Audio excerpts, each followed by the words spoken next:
In today's video, I'm going to teach you how to create booking pages in Google Calendar Calendly Alternative 5 minutes. We'll build a simple professional booking page entirely inside Google Calendar so people can grab a time with you without the back and forth. Start by opening Google Calendar in your browser. On the top left, click Create.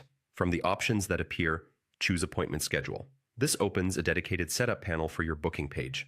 Give your schedule a clear, descriptive title. This title is what invitees see on your booking page and in their confirmation email, so make it specific, like intro call or office hours. Next, choose how long each appointment should be. Pick a duration that fits your workflow. Shorter slots work well for quick check-ins, longer slots for deep dives.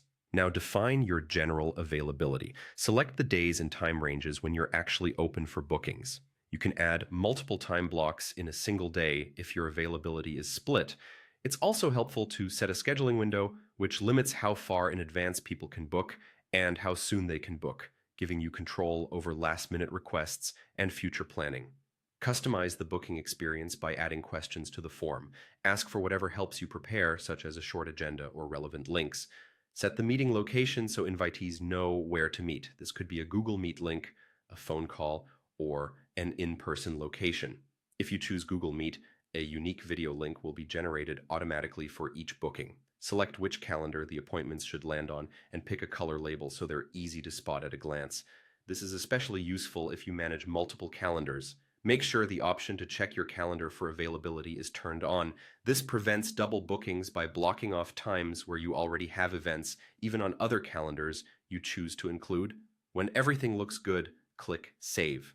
Your new appointment schedule will immediately appear on your calendar grid as a banner on the days you've made available. To share your booking page, click the schedule on your calendar and then click Copy Link. You can paste this link into emails, messages, or your website so people can book a time that works for both of you. It's a good idea to open the link yourself once and view it as an invitee just to confirm the title, duration, questions, and availability appear exactly the way you want. That's it. Your Google Calendar booking page is live and ready to use.